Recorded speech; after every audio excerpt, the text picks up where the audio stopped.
During the Super Bowl, Marvel did what they promised and dropped the first trailer for the upcoming Deadpool 3, and that's Deadpool and Wolverine. And unlike a lot of other Marvel TV shows and movies of recent years, this one's pretty well received.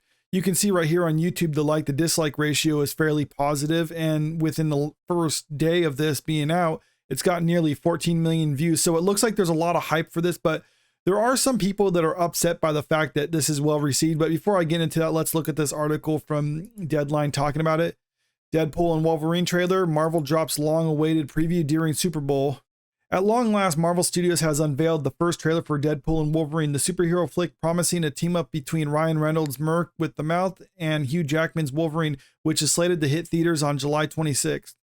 Obviously, that's all information that we already know, or at least for the people who've been following this. There's not a whole other lot of details on this right now, but still, just seeing the first glimpse of it looks pretty good, or at least it looks like it's going to be decent for a Disney Marvel movie. But at the same time, like I was saying before, there are a lot of people upset with this, and it's not just the Marvel haters or anything like that. It's actually the people who describe themselves as Marvel fans kind of being upset by the fact that this is really well received. And I was noticing a lot of this morning when I was looking through X and stuff like that, seeing people talk about this. We got this one right here. I'm annoyed at all this will save the MCU, or this is the lifeline they needed comments. The MCU has never been in trouble. Yeah, it really has been in trouble. But anyway, continuing on.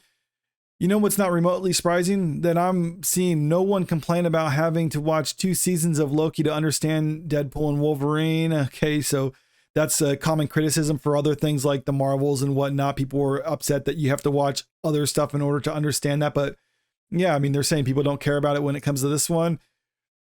Oh yeah, and this is a response to this right here. This is the coolest ish the MCU has done in years.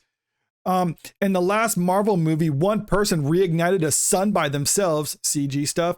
Another character absorbed as much energy as a multiversal tier and fixed it by themselves. And we got introduced to the quantum bends, but yeah, I can't read it like that. I'm sorry.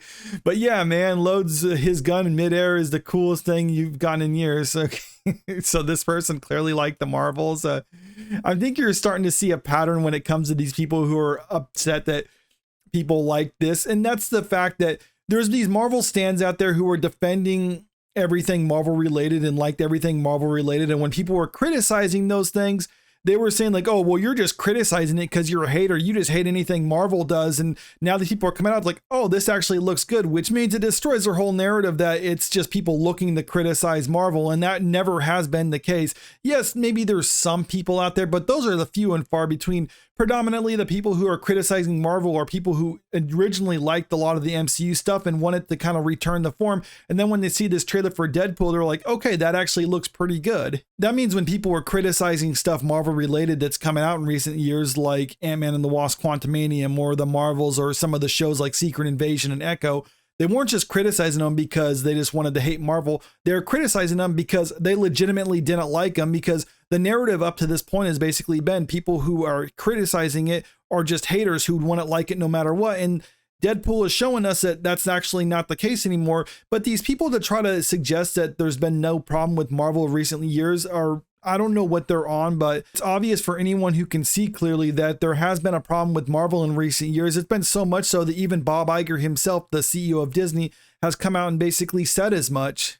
We have this article from Variety right here where CEO Bob Iger basically says the problem with the Marvels, and he's addressing this only because it was such a monumental flop that they just had to acknowledge it and they couldn't just ignore it. But he was basically saying that they didn't supervise the director enough, kind of throwing her under the bus. But this is just one thing. He also says that they have too much stuff going on and they need to focus on the quality of their content and not the quantity, which insinuates that they've been focusing on the quantity over quality approach of recent years. And I think a lot of people watching this from the outside could probably acknowledge as much, but it's just been so clear from anyone else that yes, there has been a problem with Marvel things of recent years and they need to do something to try to turn this ship around. And so far, everything that they've been trying to throw out the wall just hasn't been working for them.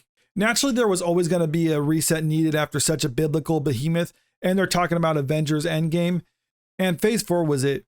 In retrospect, many will probably come to view those movies and the films of Phase 5 so far in a different light once the multiverse saga reaches its crescendo in 2027 with Avengers Secret Wars. It has become obvious that people just won't automatically go and support a comic book movie just because it's a Marvel movie or it's a DC movie. And I think this is what you could call superhero fatigue. Now, it's not what the media makes it out to be, where superhero fatigue just means people won't come out and watch a superhero movie anymore, because we have seen time and time again that people will still be willing to come out and watch a superhero movie in theaters, like Guardians of the Galaxy Volume 3, for instance, just so long as the movie is actually decent. And it's looking like Deadpool will be a movie that people are willing to come out and support in theaters. And that's why a lot of these people who are Marvel stans and stuff like that, trying to defend it in the past, are upset, because now it's destroying their whole narrative. But it's just a matter of whether Deadpool will be successful or not. And even if it does, I think it is going to be kind of like Guardians of the Galaxy, where it's ultimately just going to be kind of a blip on the radar. And I think that's the way it should be, because these studios aren't entitled to the loyalty of a fan base or anything like that. They're basically producing a product, and us as customers have to decide whether we want to purchase that product or not. And if they're not giving us something that we want, then we have no obligation to actually give them our money. They have to earn that from us. So if they're going to continue on to make stuff that we don't like, then yeah, let them suffer. But if they start turning it around and making something that people actually do want to see, well, then fine, you can support that in theaters if you want to. But that's what I think about all this. Let me know what you think in the comment section below. And also, if you can, make sure you click the like button and share the video, because it really helps out the channel. And don't forget to subscribe if you want to stay up to date with the latest in entertainment news. Thank you.